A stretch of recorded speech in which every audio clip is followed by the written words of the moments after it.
radio station. So grateful to be here today on this beautiful day.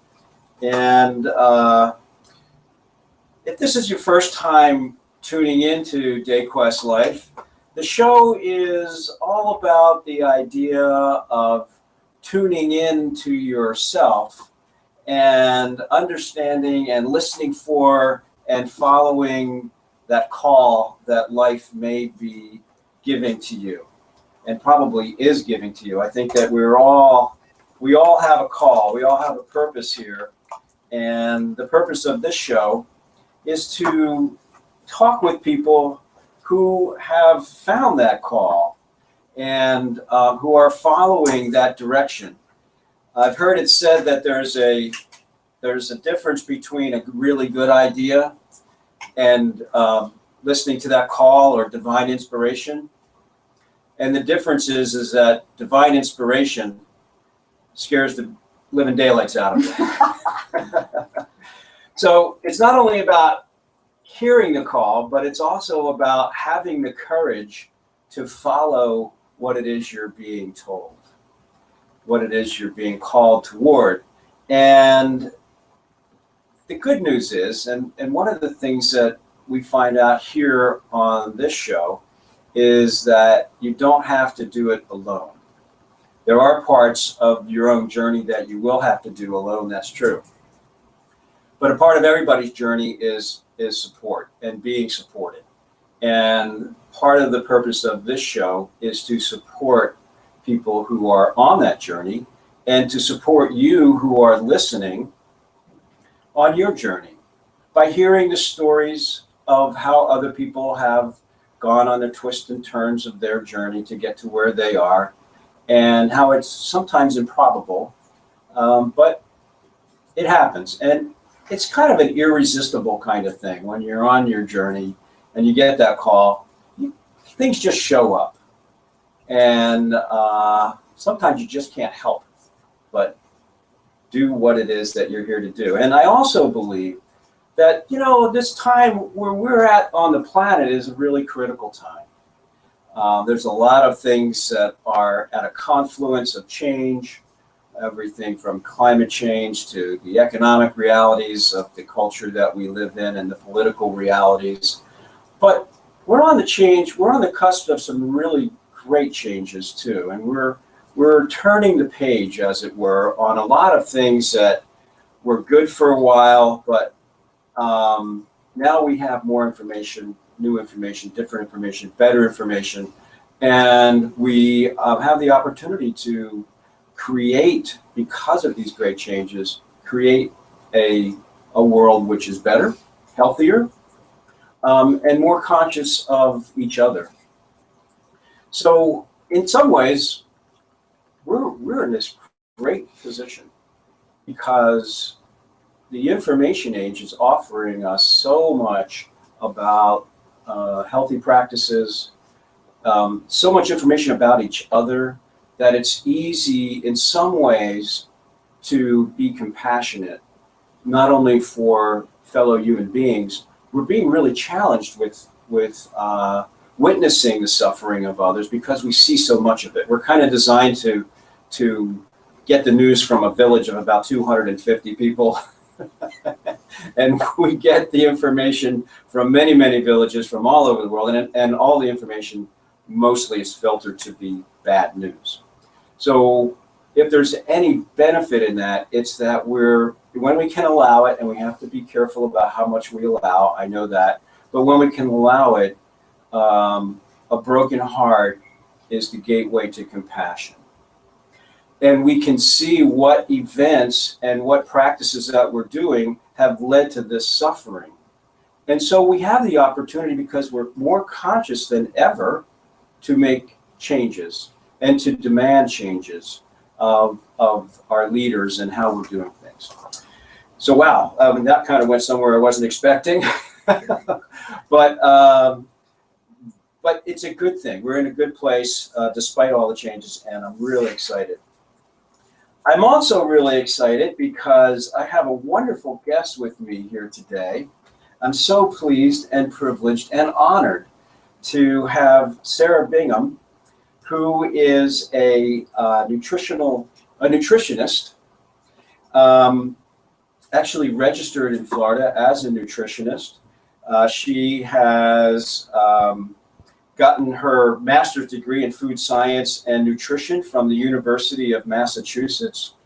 And prior to that, she began her career in studying early childhood development at Tufts University. She's co-authored a book, Food Allergies, a Self-Help Guide. She's run her own nutrition consulting practice for 13 years up in Massachusetts, is now down here. She's been a regular on National Public Radio and has worked as part of a team in several medical practices. She uses a multifaceted approach to heal conditions such as depression, anxiety, obesity, autoimmune disorders, learning disabilities, behavioral issues in children, and chronic fatigue. Sarah has more than 35 years experience. You wouldn't believe it. She started very young, helping clients throughout the country reach their desired level of wellness. She has a company. She's the founder and owner of Concierge Wellness Coaching, and is the founder of Fast Food Healing LLC. And her website is fastfoodhealing.com.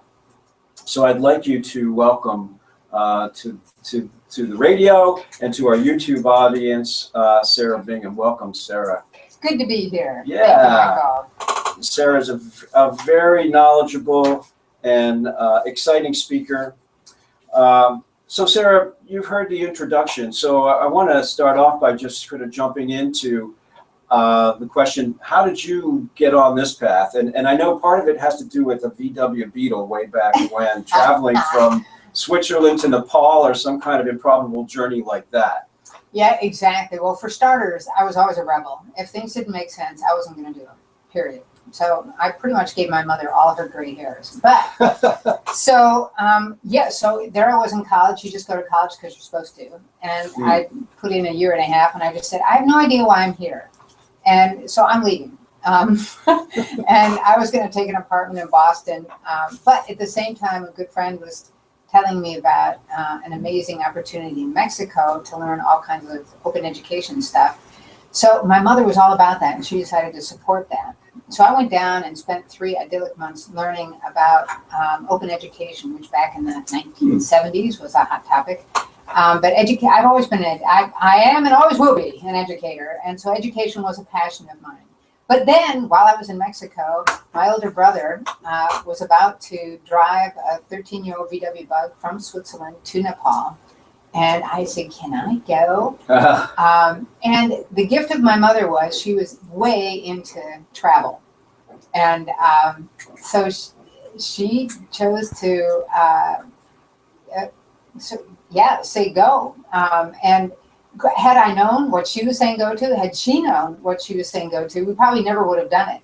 But that's what an adventure is all about. So, yeah, we took off, and let's see, it cost me $600, I think, the entire trip. Yeah. So you can just imagine the state of affairs in the hotel rooms we slept in. An austerity program. Yeah, voluntary austerity program. I think our meals cost more than the hotel rooms. So at any rate, we did. That was quite an odyssey. And that's where my health started going down. I was 20 when I started the trip, and by the time I got to Iran, we visited a friend in the Peace Corps. I had 2 kinds of dysentery. So that was the beginning of my intestinal tract not being happy. Mm-hmm. They treated me there, and then by the time we flew on to Japan from Nepal. And by the time I got to Japan, I was diagnosed with a duodenal ulcer. Your duodenum is the very top of your small intestine, right next to your stomach there. Connects up. So that was pretty rude because at the age of 20, I turned 21 in Japan, you're supposed to be invincible. And I found out that I wasn't invincible. And that was a real shocker. So I went back home after being in Japan for 5 months and went to my GP and said, I'm still not quite feeling right. And his solution to that was an antidepressant. Right. And now that didn't make sense. And that got me really mad. So I went back to Boston. Well, you did say you weren't happy with your gut, so Well, what happened? Yeah, uh-huh. there you go. So I headed back to Boston. Let's see, not happy. Let's dial that in. Not happy. DSM-4, 3, whatever it was back then. Allopathic medicine. We've got a problem. Oh, That's and it's a female. a pill. There we go. There we go. That'll do it. Exactly. So get back to Boston, find out about a physician who actually lost his MD qualifications. Oh, that was just up your alley, because if he lost his MD, then as a rebel, that was good for you. Well, and that's because he believed in nutrition. Well, that crazy idea. Exactly. What so you eat makes a that difference. Made sense. So I went to him. Now, what you got to know is before I went on this trip, I decided to become a vegetarian because that was kind of cool. That made sense because if none of us ate any animals, then food would go much further in the world. Okay? Yep. So, of course, that was a bit of political naivety. But now, my idea of being a good vegetarian was a ton of mac and cheese, some hot fudge sundaes. I found a hot fudge sundae in Afghanistan. I want you to know I am good. So I always find chocolate no matter where I am. So this guy takes one good look at my diet and he goes, okay, get off white flour and get off white sugar. Mm. Now that was a real showstopper for me because that was easily 50% of my diet. Well, it's easily 50% of what most people in this country eat anyway. Exactly. Right? Yeah, exactly. And so, no sugar? yeah, no white sugar, what? And then you begin to realize how many things have white flour and white sugar. So, but I was determined. I was like, okay, this is not fun. I am not going to live the rest of my life feeling like this. It's just, there's no way. So I started doing it. And what I noticed were the amazing changes when, that came across my body. I always thought that my knees were fine or my joints were fine. I found out my joints had been stiff my whole life. When I got off sugar, I was able to sit cross-legged easier, things like that. My energy, instead of going, peaks and valleys and up and down and up and down, smoothed right out. My mood, easier. My energy was good and even. It was great. And I just started, that was the beginning of my addiction to health. Those positive addictions. Exactly, Yes, exactly. yes. And so it's just fascinated the heck out of me. It's like, oh, okay, well, so if you eat this way, then that's what happens to your body. Well, what if we eat that way? And so literally for the last 40 years, I've been messing around with, well, if I eat this way, how is it? And what if I eat that way? And sometimes it works and sometimes it doesn't. So you really tuned in. You got really tuned in to your body. And through this shocking event of the gut problems that you picked up on your trip really caused you to have to tune in, although it sounds like you were already doing that at some level anyway, becoming a vegetarian and such. Yeah, well, in some ways, but no, I wasn't tuned in. And Okay. it is a journey to tune in to your body, and to your purpose in life. But so I started eating differently. And then I went back to college, got my undergraduate degree in early childhood development. And I was working with special needs little preschoolers. And I kept looking at these kids because now, again, I'd been on my journey with food. And I kept looking at these children and going, you know what? These kids may have some challenges, but a lot of them just don't feel good. Their tummies hurt, they have diarrhea, constipation, chronic runny noses, and I was watching what they were eating. And it's like, there's no way these kids feel good. Yeah. So I got frustrated. I wanted more information. So I went back and got a master's degree in nutrition because I wanted the answers. And I wanted to help the mothers of these children. So part of my background, Sarah, is working with children and families in mental health agency and visiting families. I worked in an agency in a department called Intensive Family Services. So these little pumpkins some of them were on their way to a residential facility. Perhaps they were, ending up in juvie, and they were young. They were always in trouble at school. Oppositional defiant disorder was a big diagnosis, and many kids with ADD or ADHD. And while I know that we did great work, and the psychiatrists who were working at this agency did their utmost to help, We never really, unless there was an interest from the parent, which I would definitely support. I didn't have training to be a nutritionist to talk about some of these things, but we never talked about it. It was never touched on as a part of what could be going on. And yet when I visited, I could see, because I had a chance to go into their homes. So I could see what they were eating. And not only that, but I could see what they were eating at schools during that time. The kind of diets that are being fed in lunch programs, just amazingly unhealthy, just from even the point of sugar. And at that point, they still had soda machines. In fact, Coca-Cola was bribing the schools to put the soda machines in and the candy machines. And so we'd have these little pumpkins who were coming home, and they were just bouncing off the walls with incredible energy and then zooming down. And who knows what was going on in their little tummies. I mean, a lot. So in that milieu, it would be wonderful, this is my perfect world, to have a nutritionist on staff of every mental health agency anywhere. Yep, amen and hallelujah to that. Yeah. You just don't get me going. Well, that's what no, I'm here it for. is just so painful to watch what children and mothers in particular, who are unaware, they don't get that they are literally hurting their children with the food they're putting in their mouths. Mm-hmm. And mothers will just say, and again, now this comes around, we're social beings, Michael. Mm-hmm. You know, when I was in graduate school, we were taught that a person will move from one country to another. They'll change how they dress. They'll change their language. They'll do all kinds of things. It takes 3 generations to change what they eat. Really? Well, think about how much, talk about psychology and, you know, this psychological connection to our food. It's huge. It's your nurturing. So much attachment. Huge. And comes through food. You've always been fed this food, and this means love, and this is about family, and this is what all my family and relatives eat. Well, you know, one of the treatments for attachment disorder is feeding children sugar while you're holding them. Oh, terrific! To increase that bonding. Yeah, right. Right. It could be other things, but that's because that's related to grandma. That's related to pleasure, and it's helping to open up those empathy and mirror neuron triggers. Okay. Right. I would just rather they use a little bit of honey or some fruit. Sure. At any rate, so I watch this all the time, and mothers say, yeah, but Johnny won't eat that. Johnny won't eat the vegetables. They'll just eat, you know, how do you get sugar them to and do white flour. This is where, Michael, we've dug ourselves a pretty significant hole. Right now, a lot of children in this country are eating what I call the beige diet. And the beige diet means they're basically eating pizza, macaroni and cheese, ice cream, crackers, and a lot of sugary foods. Mm-hmm. Okay? And that's pretty much all they're going to eat. Mm-hmm.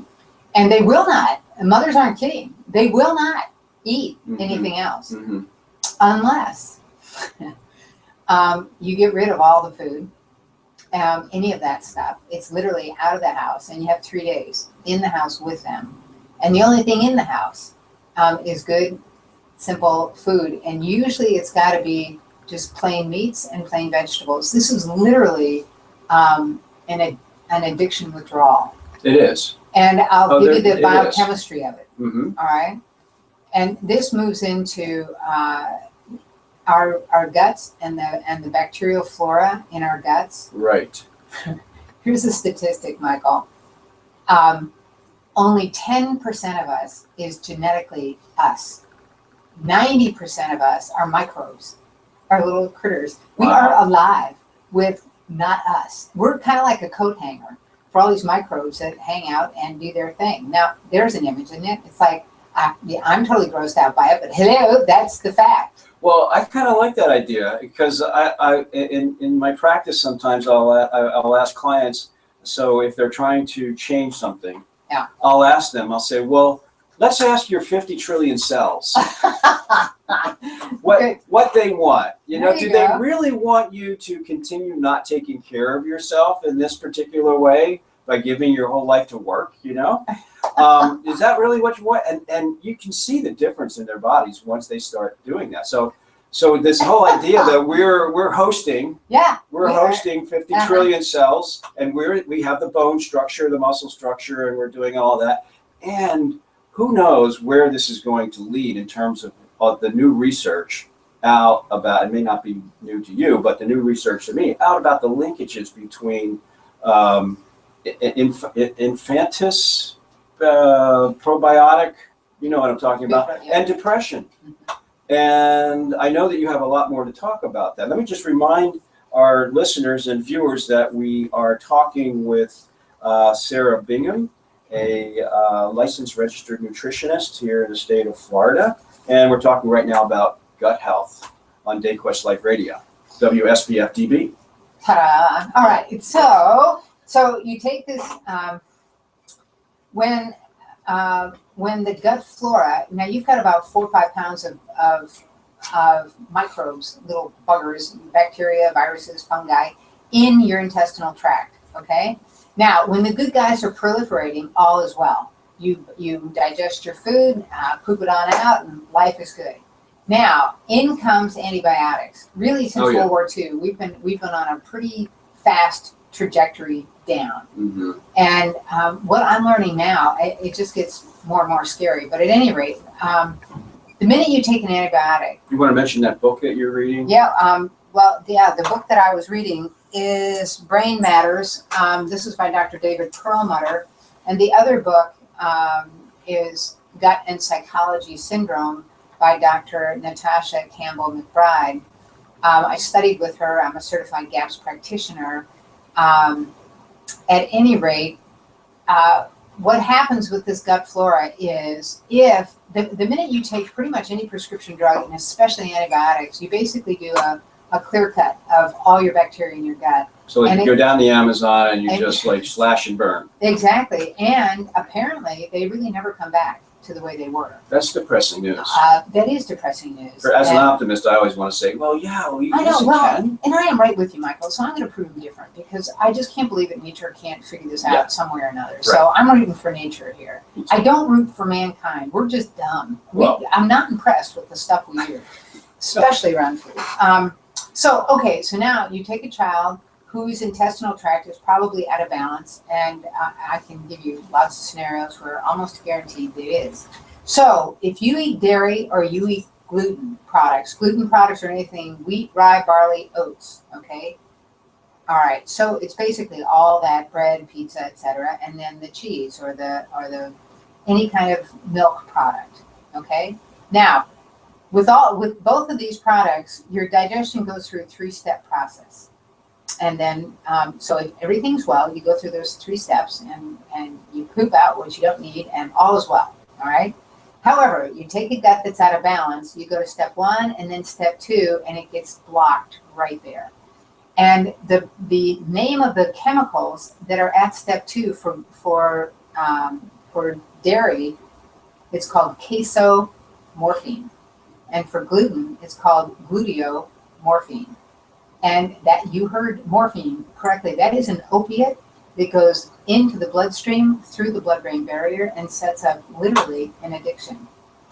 Yeah. And mothers will say, I tried to get Johnny off all he wanted was bread and cheese and bread and cheese. So I tried to get him off it. And all he did was scream. He wouldn't eat for 2 days. I felt horrible. So I gave it back to him.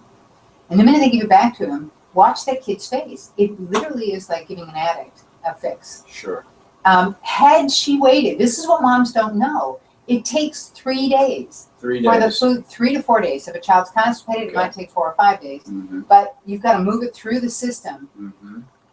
There are just story after story of absolute miracles on day 4 of the child deciding that they'd like a second portion of broccoli. So all of a sudden something changes and the child's hunger begins to come back, and the gut comes back into sort of a normal space and wants good whole food. And in the meantime, though, you might have a child who's very upset, who's acting out, who is trying to maintain his poor pumpkin addiction, his little pumpkin addiction, right? And working every relative toward that end. Oh yeah, I mean, that's the whole addict behavior. Totally. Yeah. Totally. Maintain the spokes in the wheel. Oh yeah. Oh yeah, and get that right. And it's so important for mothers. I tell them all the time that there has never ever been a case of a child willfully starving themselves to death. So that doesn't happen. No, it doesn't. So, so when you work with parents, mothers and fathers, and their children, what's that look like as you come in with concierge wellness? Well, and I do concierge wellness all over the world too, because I can go into your pantry via Skype as well, which is fun. Well, that's a cool thing. So I do see. I love going, into homes live and in person, but I also love working with folks wherever they are. What I do is really find out what's the situation, what's the status, what's mom doing, is she working, what's going on with the child, how disabled are they, and then really give them a map. Now, often I will use Dr. Campbell McBride's methodology, because she indeed turned her autistic son from a diagnosis of autism to a diagnosis of normal. She's a Russian trained neurologist that moved to Great Britain and had a little boy, and at the age of 2, he was diagnosed with autism. And all of her colleagues, neurologists, said, "Oh, we'll help you cope." And she, like most mothers, said, "Over my dead body, I'm going to figure out a way to heal my son." And so she began reading about the intestinal tract. And what we know now is the grand majority of our neurotransmitters are created in the gut by those microbes that I'm talking to you about. Neurotransmitters, like all those things. Serotonin. Yeah, serotonin. 90% of your serotonin is created in your gut, not in your brain. And so if your gut's out of balance, guess what? Is anybody dealing with road rage and stuff like that? Are we seeing disabilities? It's their gut, I promise you. 2,400 years ago, Hippocrates said, yes, all disease begins in the gut. And not much has changed. Let me take a little side road here with that, because one of the major focuses of my practice is mindfulness. And mindfulness, one of the first byproducts of mindfulness is stress relief. So switching from the sympathetic nervous system to the vagus nervous system to the parasympathetic nervous system, and the relaxation response, which is the big long nerve that runs all through the entire body, which is connected to every major organ, including the intestines. And when we're in stress response, that system is turned off. Exactly. So we're not getting those signals. We're not getting the signals that tell us that we're not eating well, we're not living well. We are constantly stressed out and being distracted from those signals. So mindfulness and being present, being aware, is a way of tuning into those subtle signals to now recreating, I say, bringing us back to the sympathetic, to the vagus nervous system as our baseline. Relaxation and being relaxed is our baseline, right, not being chronically stressed. So we have to unlearn this. Yep. So we can tune in. And that's what I hear you saying, is that as you change your diet, you're really helping to pay attention to those signals, because you're paying attention to how you feel. And you're more mindful of what it is that you're doing and eating and how it affects you. Yeah, and nurturing the ability of the body to calm down. Nurturing the ability of the body to calm down. That is really powerful. Yes. Supporting that. If you have no raw material to help you, it is one of these chicken and egg kind of things. There's no question, Michael, that when you begin to train your mind, you can begin to turn your physiology around. And there are many people that have a hard time just even sitting still long enough to even attempt to do that. Right. And so if I can come in and help them chill out using their diet, many times that has helped. I've seen little boys that are absolutely heading for delinquency. These kids were mean, nasty, irritable, you name it. And we changed their diet, and they became normal little boys. Just normal little pains in the neck rather than severe issues.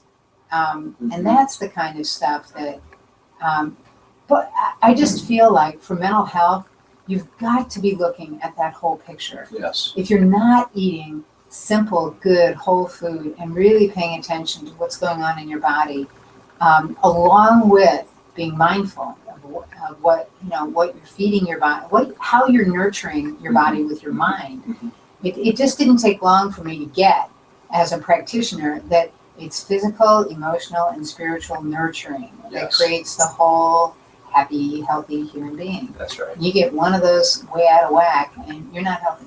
So it's interesting that you quoted Hippocrates, right, as saying all health begins in the gut. Well, one of the other things that the ancients believed was that the soul and the brain was actually in the gut. Right on. Because that's where we feel things. Yeah. So they didn't. This That's was all yeah. numb matter up Just, here. Nobody felt anything up here, so that it didn't count. I believe that health begins in the mind. Because when you're talking about creating these changes, you have to enlist the mind in order to make a decision to do this. That's correct. Right? And we make a decision to do that, but we can't do it. There is no mind. There's only mind-body. Mind-body. Mind-body, spirit. Spirit, right. Mind-body, spirit, all together now. And it is a decision. It is never, I hear so often, but I don't have time. I'm sorry. I was mostly a single mother, ran a business out of my home, homeschooled my daughter. I never had time, but I had a very top priority, and that was good food.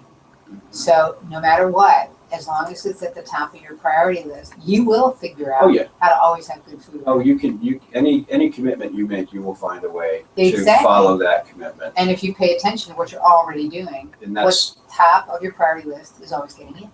Yeah, exactly. So that's a wonderful way of talking about the power of the mind and enlisting the power of the mind to create a healthy atmosphere or a healthy environment, both an internal environment, our physical health. But when we make those, once we start making those kinds of decisions, my experience is that it goes out to the larger world. Once we start caring for ourselves, we have a capacity for empathy that goes out to the rest of the world, and we can see how our conscious choices, and that's what we're talking about, is the power of choice. Yes, absolutely. Making a choice. I don't have time. Well, that's really being a victim. Amen. Of every external event that there is that's intruding or giving attention to you're choosing to give your attention to whatever it is that's coming into your life at any point. And the power of choice, the power of the moment, is where we make those choices. Yes, and I will tell you that people, again, education is really important because so often people are not aware of the fact that, for instance, white sugar lights your brain up identically to cocaine. It lights up the same region of your brain. And so what people don't understand is that is an addictive food that is out there in front of you, no matter where you are. You go into flipping Best Buy and Staples and you've got it staring at you. It's all over the place. And that's why I recommend to people that there's certain areas that you have got to be black and white. And sugar is one of them. I just, as far as I'm concerned, it's got to be black and white. So my teaspoon of sugar in my coffee, I'm tipping the balance already. Yes, you right? are. You well, are. First of all, I'm drinking coffee. Well, no, a cup of coffee isn't going to kill you. I don't think so. Organic coffee, much better. But no, a cup of coffee, that's not going to take you down. Sugar talks to you. It is an addictive substance. Okay. The minute you put some in, you're looking for some more. And it's just real subtle, and it just keeps working on you. Have you noticed that? Explains the raisins on my toast. Yeah, that's what I'm saying. It gets that sweetness going, and you want a little more sweet. And we're hardwired for sweet, but take yourself back to how we evolved. How often were we having sweet? Think about it. Where was it in nature? Well, just in the fruit. If you and how often were you having fresh, absolutely beautiful, ripe So if we fruit? talk about the paleo diet, right? Right, which isn't a necessary thing, except it's more take a look at what we evolved on. Right. Yes, we're hardwired for sweet because that's the way you figure out what the most nutritious piece of fruit is. It's the ripe piece. Okay? We're hardwired for fat because we need some fat. But where were we getting our fat? From nuts? Yeah, how many nuts are you going to crack open? I mean, think about that process. And we were getting fat from our animals. Well, what kind of animals? Oh, well, majorly lean, wild animals that were a pain in the butt to catch, right? So, and then you'd finally catch the thing, and you drag it back to the village, and you'd have a whole bunch of people staring at you saying, "Can I have a piece?" Well, community-wise, that would be a good idea, but yeah. Exactly. So we weren't eating a ton of it, but it is important. So that's why we're hardwired for it. And now we're way overwhelming our system with fat and sugar and salt, none of which we got much of evolving. And that's why I black and white sugar. Oils is a whole nother topic. That's and what? Oils? Oil, yeah, and that's a whole nother lecture in and of itself. Okay. Well, think about it. Okay, you're back in the paleo times. You're going to take a whole bunch of safflower seeds and squeeze some oil out of them before you sit down and eat. Well, no. Thank you. I rest my case. And what you don't understand is the minute the oil is squeezed out by a machine. But I was going to be deep frying my spuds, man. When I was digging those roots, I'm saying, no, look, I'm not taking those on unless they're going to be deep fried. Don't forget about it. Yeah. Yep. There you go. Yep. So what's happened though is that we have taken the food supply out of our own hands, and it has gone into the hands of agribusiness. So let's talk a little bit about that and some of the impacts on our food supply in just a minute, because I want to take this moment now to go to our poetry moment. Our poetry moment here on the DayQuest Life radio show on WSPF-DB Rhino on Air. So today I'd like to read a poem by Jorge Luis Borges, "The Boast of Quietness." And this has something to do with the topic that we're going to be talking about in a moment. Boast of quietness. Writings of light assault the darkness, more prodigious than meteors. The tall, unknowable city takes over the countryside. Sure of my life and my death, I observe the ambitious and would like to understand them. Their day is greedy as a lariat in the air. Their night is a rest from the rage within steel, quick to attack. They speak of humanity. My humanity is in feeling we are all voices of the same poverty. They speak of homeland. My homeland is the rhythm of a guitar, a few portraits, an old sword, the willow grove's visible prayer as evening falls. Time is living me. More silent than my shadow, I pass through the lofty, covetous multitude. They are indispensable, singular, worthy of tomorrow. My name is someone and anyone. I walk slowly, like one who comes from so far away, he doesn't expect to arrive. Boast of Quietness, Jorge Luis Borges. So, coming back from that moment, he speaks of the unknowable city that takes over the countryside. And in a way, we're talking about the unknowable corporation, the agribusiness that has taken over our very essence of nurturance. So some of the things that come to my mind are food issues like GMOs, and you mentioned the changing perhaps to vegetarianism as an ecological process. So how do you see the state of food, state of nutrition? I know it's not good. You know, the byline for my business is it takes more than an apple a day. And an extension of that is that we do have to learn about what's going on with our food. We absolutely do, because unwittingly, again, mothers are feeding their children things that are literally taking them down. We now have a situation in our country where 50% of our children by the age of 5 have a chronic medical condition. Holy cow. Mm-hmm. Okay, so now by the age of 10, we're looking at a major diabetes crisis surge coming up. You bet. Now let's take a look at what Aggie has done. Thanks to companies like Monsanto, they had a brilliant idea. They said, let's take Mother Nature's seeds and genetically modify them so that they produce their own pesticide. And indeed they did. And they created corn and soy in that way, and cotton, I believe. So these are genetically modified organisms. And they said, oh yeah, well, you know, you can eat the corn, eat the soy, and it'll just go right on through you. It's not going to do anything to you. Well, au contraire. We have found it in the intestinal flora of people. And in fact, what it does, there's a term in the field of gut disease called leaky gut syndrome. And what that means is, if you think about your gut walls as a brick wall, okay, with a lot of mortar in it, whatever, when the bacteria get out of balance, or when you eat a genetically modified food, it eats away at the mortar of the bricks. And it creates a leaky gut. And it does a whole lot of other things.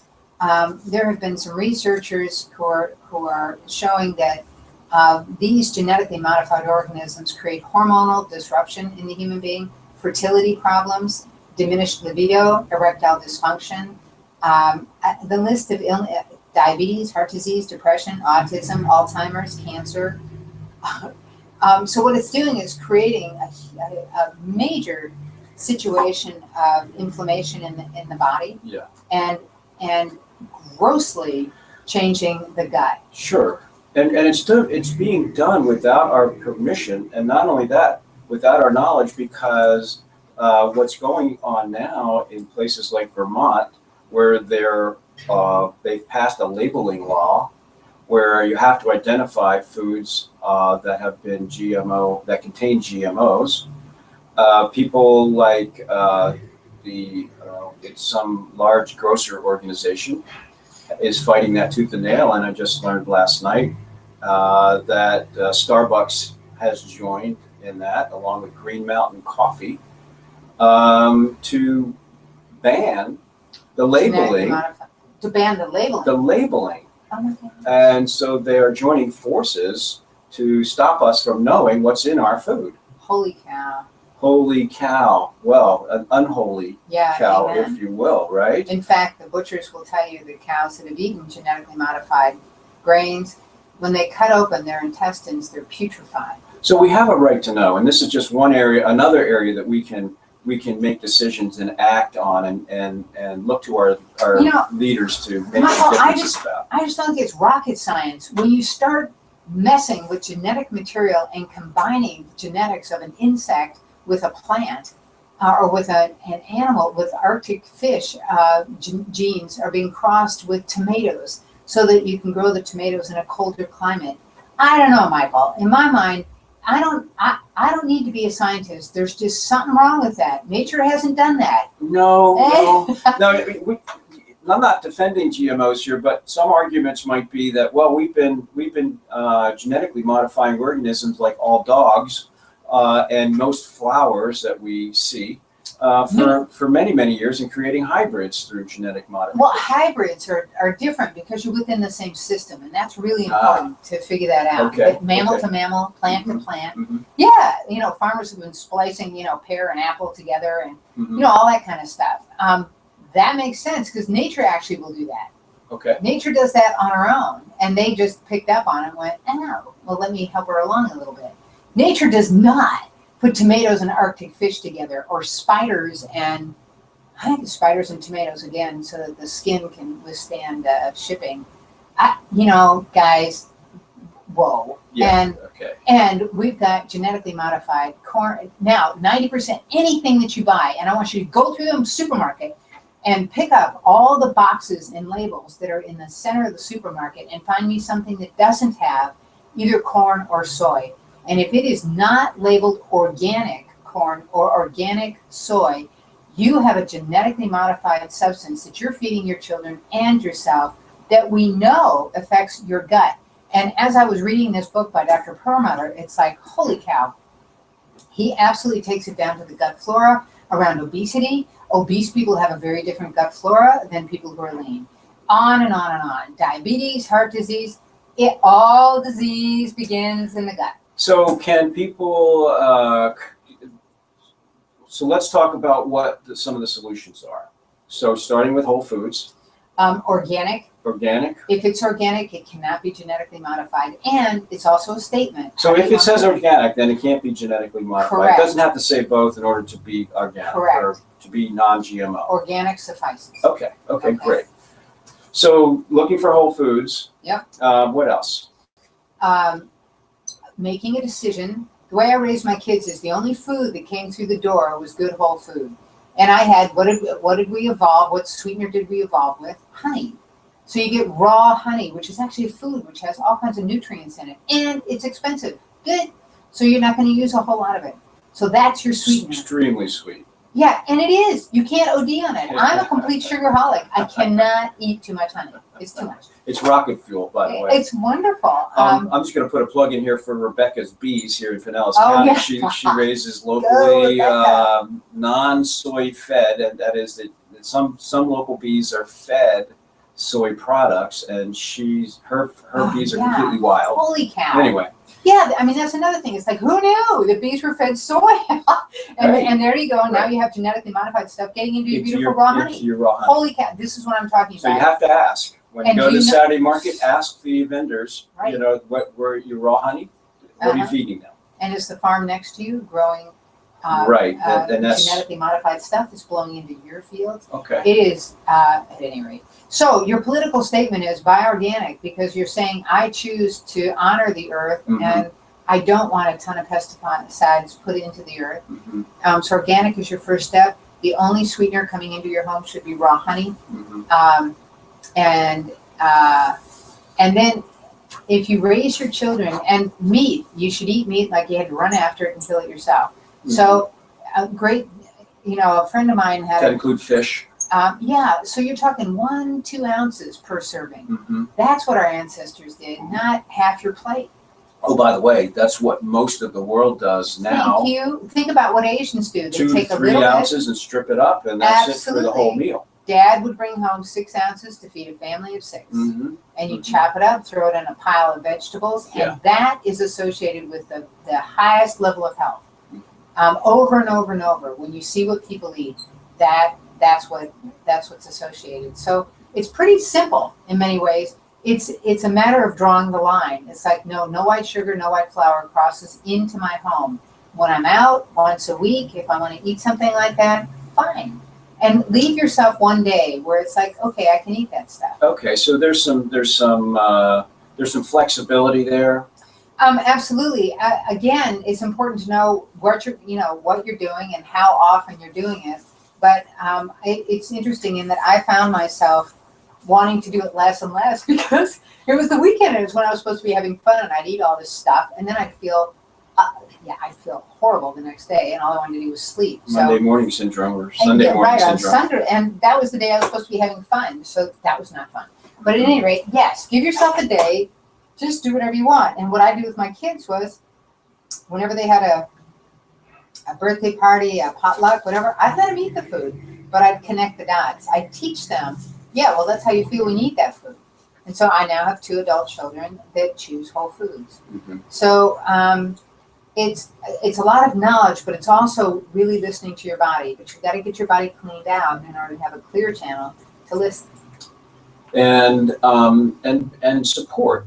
You need support Yes, for this. Absolutely. And so you need to find people who are eating this way. Mm-hmm.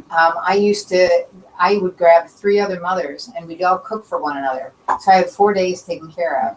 And we'd go to each other's homes And that way, I only had to cook one day. And I want to say, if you're a mother, you should probably work on enlisting your spouse. Well, and your kids. Hello. Well, let's talk about your spouse too, because there's a mother and father in some households, in many households, and for him to understand the importance of what this is, he is indirectly supporting this system as well. And for him to understand the ramifications of this for his children, whom he wants to be healthy, happy, and whole, he wants that as well.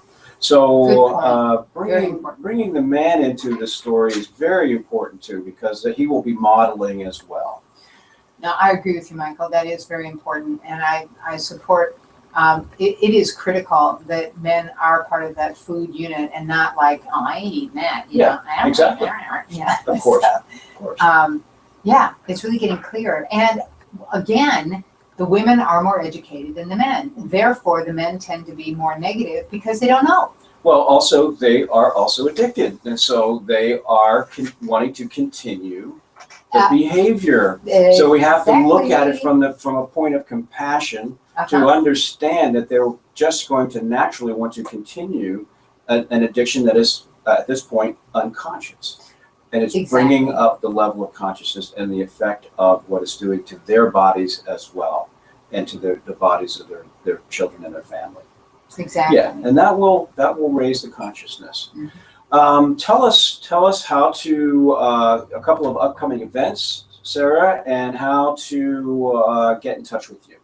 Well, shoot, if I'm going to be doing a gut reboot webinar, which is going to be taped so that you can then, I will send you a link once a week. It's going to be a 3-series coming up in November. Cool. And if you're interested, get onto my website, fastfoodhealing.com, and get onto my website no matter what, and get on my mailing list, and you'll hear about all the other stuff. I've got the events posted on my website, fastfoodhealing.com. Mm-hmm. And my name came from, I teach people how fast you can heal with food alone, and we all need to heal from fast food. So yes, there you have love that. Okay. And any other events coming up? You speak all over. You're going to speak here in about an hour, right? To speak to a bunch of parents at the Lutz Learning Center. Teach them. What's the topic tonight? The topic is the drive-through kitchen. It's like, all right, how do I get this food on the table? Because I have no time, and I've got a PhD in that. So brilliant. I teach moms that no, it's not a matter of time. It's a matter of priority, and I can teach you how to always have good food on the table, quick and easy. Wonderful. Well, Sarah Bingham from fastfoodhealing.com. Thank you so much. Thank you, Michael, for being here. Right. This was a great introduction. I hope that we get a chance to do another program again. There's so much more. Oh my gosh. Yes. Really wonderful. So thank you very much. I know that you have to run. Right. And I'm just going to go ahead and, as you gather your things together, close up here. I want to thank everybody for listening and watching today. And if you have any comments for shows or contributions for the poetry or questions for me or my guests, please do contact me at dayquestlife@gmail.com. That's dayquestlife@gmail.com. And thank you, Sarah, very much. Safe driving. Okay, thanks. So I also want to remind my listeners, and those of you watching on YouTube, that my name is Michael Whalen, and I'm a licensed mental health counselor. I have a private practice here in St. Petersburg, but I'm also a coach. So I can do coaching over the phone or Skyping, and I do counseling via Skype as well within the state of Florida. And the name of my company is dayquestlife.com, Healthy Mind Services. Healing begins in the mind, as you've heard. So I offer professional counseling. I'm a mindfulness coach, and I teach mindfulness courses here in St. Petersburg. And I also practice something called accelerated resolution therapy, which is a rapid trauma resolution method that I'm getting really wonderful reports and results with from my clients. And you can find more out about that and the work that's been done with military personnel with PTSD and having their symptoms resolve in 3 to 5 sessions. And that research is done right here at USF. So if you go to my website, dayquestlife.com, just scroll down on the home page there, and you'll see references to accelerated resolution therapy and that research. I offer therapy to individuals, couples, families, and I will do talks, presentations, and bringing coursework into businesses as well. I just did a major corporation over in Tampa. 100 of their managers, and we did a mindfulness presentation, and we're looking forward to setting up a 7-week mindfulness program in their offices, hopefully coming at the turn of the year. So I want to thank you for listening to DayQuest Life Radio on WSPF-DB on the rhinoonair.com network. It's your favorite friendly internet radio station. And I want to thank our wonderful producer, the fabulous Anne-Marie Cash. Love us, sir. Thank you so much, Anne-Marie. You do so much for me and us and the show and the community. You are a blessing. Thank you. You are a blessing to Takes one to know one. be here and to do what you're doing. To so much. I want to thank again Sarah Bingham from fastfoodhealth.com. I would like you to put on your calendar November 3rd. That's 2 weeks. That's our next show. And our guest is going to be Christina Bellamy. She's a retired licensed mental health counselor who is really like the Mother Earth woman. In fact, her nickname is Composting Christina. And Christina is also involved in the whole food movement and obviously more in the growing part as well as the eating part and the preparation part. And she has a very unique story, an amazing story of triumph through travail. And what she does now is she's teaching nonviolent communication to prisoners, women prisoners here in Florida, and she's done this for 4 or 5 years, and she has just turned the lives around of these people, these women in prison. And we're going to be talking about that, eco-psychology, climate change, and a whole lot more. So please check out my website on dayquestlife.com to find out more about my counseling practice, get information about mindful awareness courses for yourself and employees. So until next time, this is Michael Whalen for DayQuest Life, saying to remember to ask yourself, what is life asking of me today? And then quest to answer life's call in common health, common wealth, and beauty. Enjoy.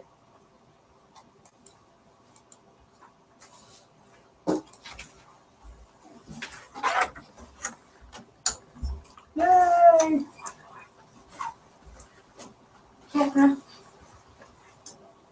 Bye, camera. Say bye to the camera. Bye, everybody. See you on November 3rd. Thank you so much.